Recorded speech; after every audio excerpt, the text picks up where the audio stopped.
What's going on, YouTube family? Welcome to Automotive Life. My name is Lucky, and today we're going to be talking about how to buy and sell cars to make $1,000 a day. I know it seems far-fetched and extremely complicated, but it's actually a lot easier than what you're thinking, and I'm going to show you step by step on how we do it and how you can set up a system for yourself. Now, before I get into the information, we give you a huge favor and smash the like button for the YouTube algorithm, because I'm literally filming in 118 degrees, and if I stroke out due to the heat, I at least want to get some likes out of it. So please do that, and let's get into content. So pretty much everybody's asked me, Lucky, how do you buy and sell cars? I want to get started in flipping cars, see if it's even for me before I get my dealer's license. So I tell everybody the best thing to do before you get started is go out and look at cheap, affordable cars. Now, I know there's this big misconception that you got to have a lot of money and a bunch of shop space and stuff like this to flip cars, and nothing can be further from the truth. And one thing I'm going to tell you guys, which is the first bit of advice, you never want to buy expensive cars when you first start out. It's too much risk, too much obligation, and things can go wrong. You always want to buy cheap cars for two reasons. I'm going to tell you why. The big thing is, as we go into recession and the market starts to dip, expensive cars lose their values very, very quickly, where a lot of these cheap, affordable buckets will actually go up in value because the demand gets much higher, because people can't afford the high interest rates, the high payments, or they're looking to get rid of all the risk and basically buy something cash out the door. So all these cheap cars wind up going up in value. So that's the first thing I'm going to tell you. Now, so the first thing we're going to start off with is knowing your skill set. This is extremely important. I'm going to tell you why. You don't want to go out and start buying cars right away without sitting down and realizing what you have and what you can do with it. For example, let's say you go out and you buy this Cadillac right here. This one we bought had a timing chain, some other issues, nothing major. We're able to fix it and get it up. But if you have no mechanical skills, you don't want to purchase something that has mechanical issues. I see this a lot of time with a lot of rookies. They can't get over, well, it's cheap, I'm going to buy it cheap, I'll be able to fix it, I'm going to take it to a mechanic shop and they're going to help me out. Don't do it. If you're good at mechanical skills, you pick up something like this. If you're not, don't touch it. If maybe you're better with body work, find cars that maybe need a little body work like this Dodge right here. If you're not good with that, maybe you're good with just manual labor, you can clean and detail and polish your car. Go out and find cars like this Acura, this Jaguar that just needs the paint polish that can be cleaned up. There are thousands of cars just like this for sale all over that just need small things.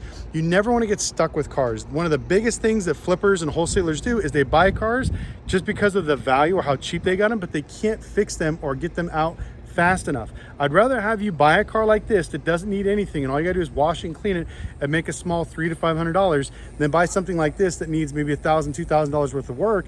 You'll maybe make $3,000, but you're sitting on the car for weeks, if not months. So it's very important that you learn your skills. Next thing we're gonna talk about is your location. This is very important. I see a lot of people screw this up too. You need to figure out what kind of facilities you have. Do you have any type of mechanical tools? If you do, that's great. Get some basic tools, a basic scanner. Those are the first things. But you also need to think about where you live or where you're going to be storing these cars. Because if you live, let's say, in an apartment complex and you have an HOA, you buy one of these cars and it doesn't have plates or anything, next thing you know, they're going to come tow it off your lot, and then you're screwed. You just lost maybe this car, or you have to pay hundreds of dollars to get it out of the tow yard. If you have maybe a house and you have a garage and you have some space in the back, maybe then you can buy 2 or 3 cars that maybe need a little bit more work that you can actually store there and start to fix. You can do maybe 2 cars at a time. So this is very important. Before you even start buying a cars, figure out your financial situation along with your skills, and then also how you're gonna basically store and fix the cars, because there's nothing worse than buying a car just to get it towed away later on that day. So now we're going to talk about going out and buying cars. Where do we buy cars? Where do we get them from? Well, there's some good things and bad things. One, you can go to Craigslist, OfferUp, Facebook. You can always find good deals on there. I don't care what people say. There's always something on there. You just got to constantly be looking. But the downfall is you got to, one, constantly be looking, and you got to be extremely fast, because good deals do not last that long. So if you find a good deal, more than likely there's so many other people fighting for those same deals, it's going to be a lot harder and you won't have as much room to negotiate. One of the things that I do and what I teach is to actually build a system and a network that brings you vehicles so you don't have to go out and chase these deals down. That's what we're going to go over next. Now, the first thing you guys need to do is actually buy a website. So if you want to make it like Las Vegas Cash for Cars or Lucky's car sales, whatever you want to pick, just pick a good website, then pick a Facebook page name and an Instagram name. This is very important. Once you get that going, get a few business cards and you're going to run generic ads on your Facebook. This is a great way to start to see if you actually want to get into the business. A lot of people don't do any type of advertising. They're extremely lazy. All they do is basically check out Craigslist. If they don't see anything, they walk away. Our whole goal is to get people to come to you to basically offer whatever you're going to offer for their cars. So the great way to do that is running cash for car ads. Now, it's not that expensive, and it's a great way to test your market to see if there's a good volume amount of vehicles you can purchase out of there. So once you post your page and everything else, put in a little ad. You can pay $5 or $10, make a little graphic. Lucky's Car Buying Services. We're gonna buy junk cars.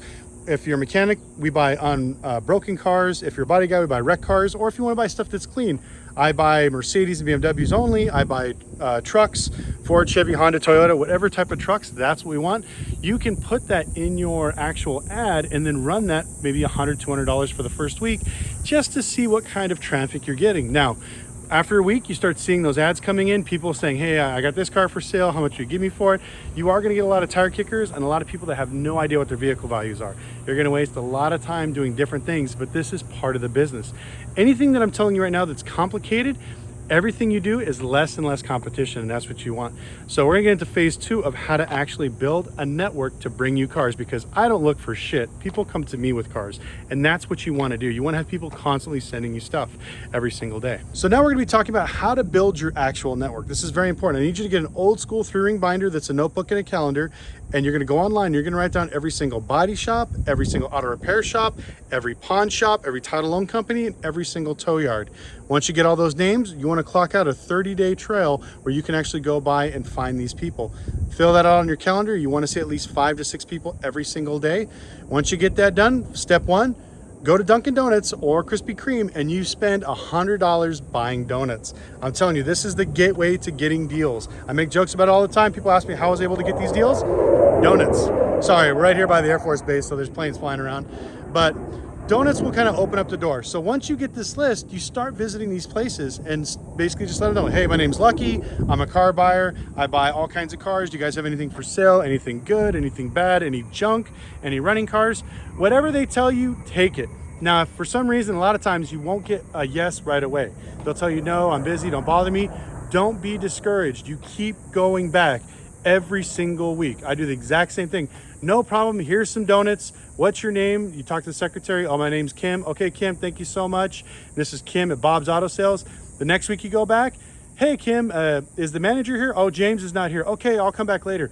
Go back to your book, write in James. Do this with all these companies and you'll see little by little, you'll start getting names, you'll get connected to the people that are actually decision makers, and this is how you get your foot in the door. And like I said, the more adversity means the less competition. That's why in some of these cases, some of these title loan companies and pawn shops that I have, they send me 60 to 100 cars a month, but I had to take 6 months to 2 years to get some of these accounts because they were so used to taking stuff to the auction. They had other auto brokers working with them. It takes a long time to build a network. So don't be discouraged. Start off now, because when you're chasing these cars on Facebook and Craigslist, it's such a pain in the ass. Now, the next thing we're gonna talk about is the tow yards. Tow yards are a little bit different. You're gonna wanna go to these tow yards. You wanna give them donuts anyways, but they're gonna tell you to come to their auctions. Start befriending these guys and go to every single auction. Don't buy shit though, I'm telling you that right now. Just go to the auctions, see how people bid, see how crazy they get, and just learn the business and how they bid. You want to learn as much as you can before you go out and start buying cars, because if you want to get screwed, auction settings are probably the best thing, because if you're not experienced and you don't know what you're buying, you're going to get excited, be like, wow, look at this Maxima. It's only $1,800, I'm gonna buy it. And then you find out that the CVT transmission is like $3,400 and you wind up just blowing out all your money on a piece of crap car. Or if you don't have the proper information, that may be a salvage title, rebuilt title, you don't know. So you don't want to be buying cars like that without having that type of skill and knowledge. You just want to get the experience of going to the auctions, letting them see your face, and kind of building a relationship, because sometimes they'll tell you, hey, this car's a piece of shit, this one's to stay away. And like I said, keep bringing them donuts, because I'm telling you, donuts are the key to locking in a lot of these people. Okay guys, we're here in the shop. It's hot as hell outside, so I wanted to take a break, but that gives us an opportunity to talk about reconditioning or repairing your vehicle. This is where a lot of people lose money because they don't know what the hell they're doing. So I'm gonna give you a small breakdown. First thing, before we even get into all these numbers, I tell people it's not that expensive. You can go to your local city and ask for a mobile mechanic license. Even if you're not fixing cars, this is going to allow you the ability to purchase cars or parts at AutoZone, O'Reilly's, Napa, CarQuest at wholesale prices. And as long as you have that in your tax resale number, you'll be able to get these things. One, you get cheaper prices. Two, once you start buying enough, you can always ask for lower prices.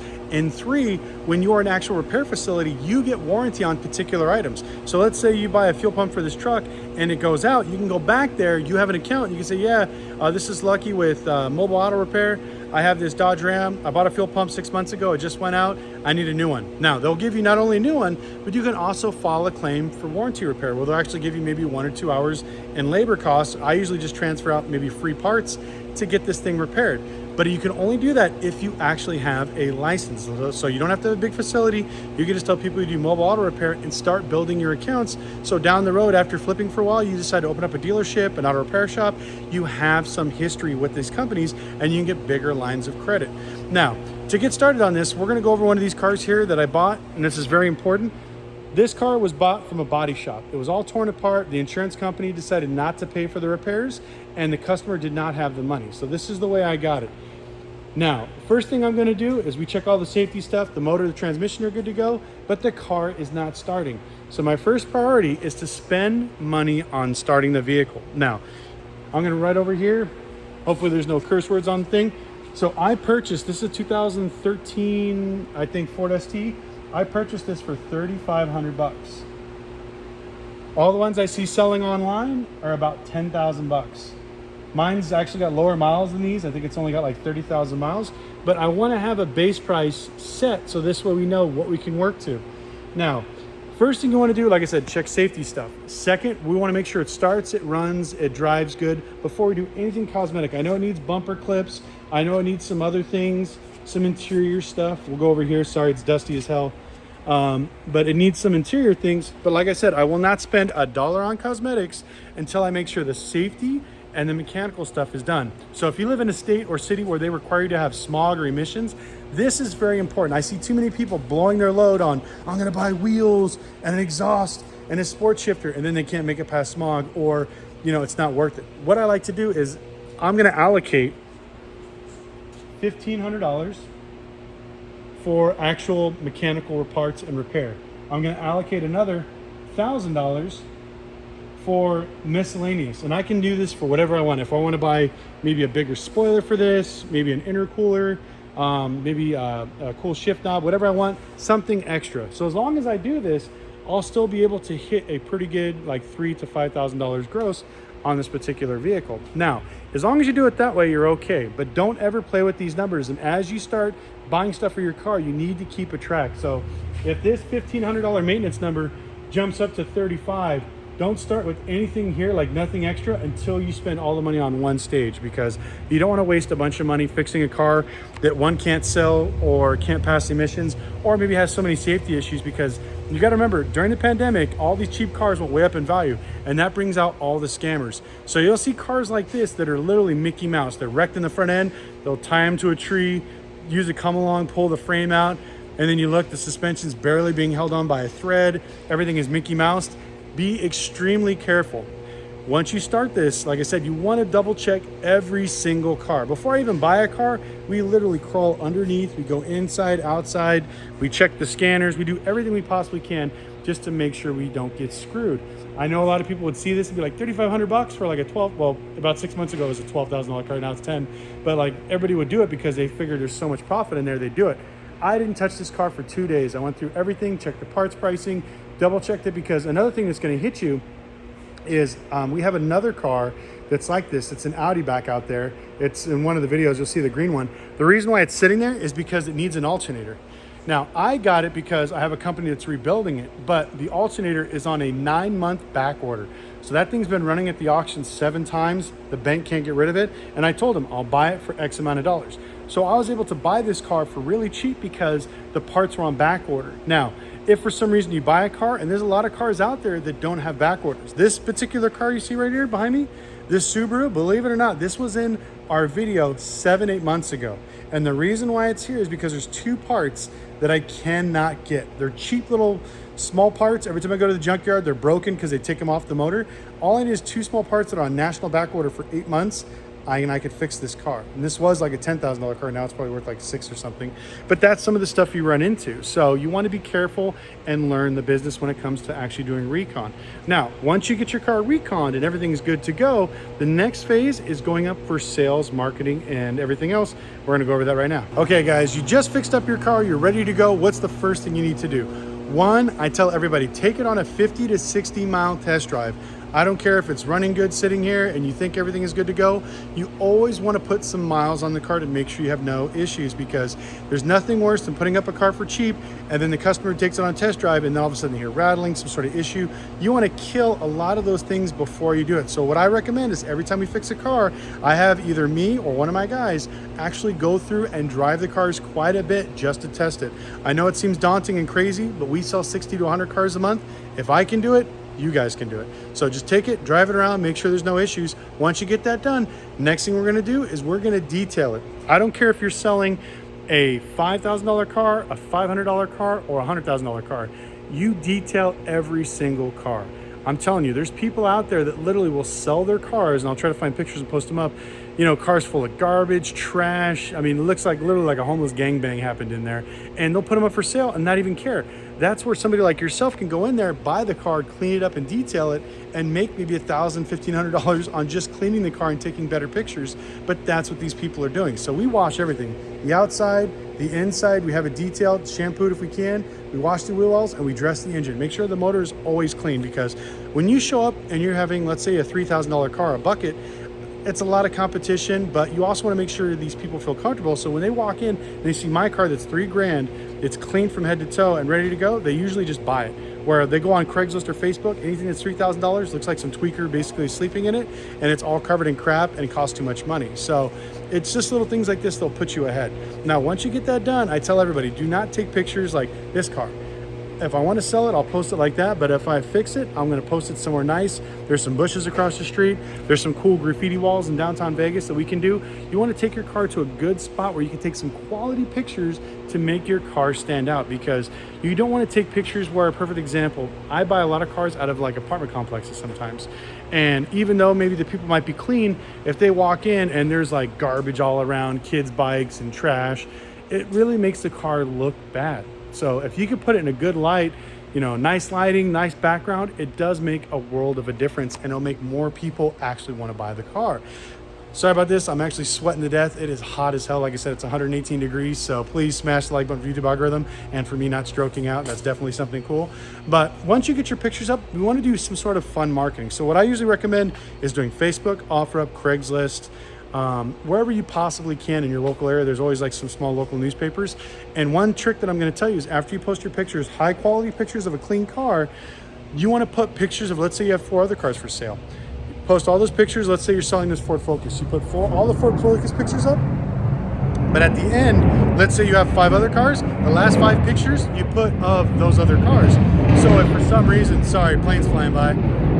So if for some reason they don't like this Focus, they can see that you have other cars, or at least if they come down there, there may be an opportunity for them to get a different car or a better car or something else like that. It's just more bites at the apple for you to sell cars. Now, what I do, like I said, we buy about 60 to 100 cars every single month. We buy them, we clean them up, we detail them, some we service, some we don't, and we take them to the auction and we sell them. Now, as long as you're making, like I said, $500 to $1,000 of profit, speed is the key. You want to get rid of these things as fast as possible. You don't want to stick on them. I'm gonna let this plane fly over. Sorry about that, guys. Sounds like I have an air show in my backyard. But you want to take all these cars, clean them up, and then sell them at the auction. As long as you're making, like I said, $500 to $1,000, speed is the key. You don't want to sit on cars for weeks, months, whatever else. Now, if you have a facility like this in 2 acres, you can definitely do that. But you don't want to do it when you first get started. The whole thing, like I said, is speed. That's the key. Now, as long as we make about $750 to $1,000 per car, we just let them roll. It's an average thing. Some cars, yeah, I probably could make $1,000, $2,000 more if I keep them or run them again. I don't want to do that. Basically the first offer is the best offer. Get it, get out of there, you can buy a car. There's a big saying, you can always replace the car, but you can't replace the customer. So as soon as I get these cars done, I run them at the auction, I just let them go. And as long as I keep burning, 7 to 10 of these things every single week, you can see that it's very easy to get to $1,000 a day. We are averaging, I think, about $1,500 to $2,500 per day when we're going out buying these cars. Now, I don't expect you to do that right away. You want to build up your facility, you want to build up your skills and your knowledge so you can start off with cheap, affordable cars and build your way up. And even that too, like, can I go out and buy some exotic cars, have a much smaller shop, have this filled up with Lamborghinis and stuff? If you've seen some of my old videos, I have had that. I've bought and wrecked Rolls Royces. I had a Range Rover that was rolled over. We had a few McLarens, an Aston Martin, another Audi R8 that was wrecked. I've bought a lot of that stuff. And I'm telling you, I will sell this car 10 times over before I sell one of those cars. And especially now, like the market's dipping pretty quickly. On that last white Aston Martin that I had, if you guys don't remember it, I had a DB11 that was a beautiful car. I sold it to, I think it was givemethevin.com, and they offered me $139,000 for it. And I was like, perfect. I was waiting for the title to transfer over. It took an extra week or two, but by the time I got the title, the book dropped $12,000 in like a week and a half. By the time I took it down there, it dropped another $8,000. So I lost almost $20,000 in value in less than 30 days. So you can have a major effect when the market takes a shit. Or with these cheap cars, like I'm telling you, as the market gets worse, the expensive cars go down. The cheap cars actually go up in value because of demand. So don't believe the hype. Don't listen to a lot of these guys saying, oh, you need to buy expensive cars. You know, you want to do less volume, more gross. Just do what works best for you. And especially once you're first learning, you want to make mistakes on cheap cars like this. You don't want to make mistakes on very expensive cars. So we're outside, we're gonna go ahead and wrap up this video, but I want to go over a few things. Like I said, cheap cars are always the best way to go. As you can see, I have some expensive ones. We got like this is a 2021, that's a 2020, and that one's a 2019. I think altogether I spent about maybe, that was 30, and 18. So basically what I spent on here, I paid pretty much for half of these cars out here, and I'll sell these ones much faster. But if for some reason you're starting this business and you're not mechanically inclined, don't be discouraged. I recommend partnering up with a mobile mechanic. Find somebody good in your area that you can talk to. Also, it pays to basically give them a few bucks, give them $100 and have them ride with you for the day so you can go out and look at these cars. If you don't have a facility, don't buy anything. If you can rent maybe a space from a friend that has maybe a business or a shop or something like that, work out some sort of deals. Just get in the industry, see if you like it. Now, once you get into this, you can either stay doing wholesaling, you can flip cars, you can move on, get your dealer's license, you can be an auto broker, or you can be a buyer for dealerships. Buyers are somebody like myself that go out and buy cars for the dealerships to save them money, but they want a proven track record. They want to make sure you can buy cars like this and spend, you know, $200,000-$300,000 at an auction and not get screwed over. It takes a little bit of time, but just get started. Don't be discouraged. If you have any questions, put them in the comment section below. For the first hour and a half, I'm going to be answering every single one. But I like to share this stuff because this is my dream. This is my passion. This is my love. I enjoy this stuff. I mean, it's like a toxic relationship or a bad mistress. It keeps me coming back, but I love buying and selling and fixing cars. It gives me some sort of, I guess, personal fulfillment. So like I said, I love YouTube, but flipping cars has always been a passion of mine. So if you want to get started in the industry, working on stuff like this and doing this, don't be discouraged, go for it. And also don't be afraid to work at small local independent dealerships and franchise stores, because at the end of the day, everything you learn in the automotive industry is very, very important. Now, if you guys know and watch my videos, you'll see that like I've bought in cars, fixed cars. You're gonna see on some of my videos, I'm actually physically building cars. We have a really cool builds. We got the smart car up at the turbo on. We got another really big build, which I'm gonna announce here shortly. So, you know, get started and try to do everything yourself so this way you can learn. And the more you learn, the more money you save. And then not only that, once you learn it, you don't have to always turn wrenches. I hardly work on cars anymore. I just use the knowledge that I gained over the years to make sure I don't get screwed when I'm going out buying cars. I know the difference between a dual clutch and a CVT. So this stuff is very, very important. So anyways, make sure you comment down below. Let me know if you have any questions, and we'll see you guys next video.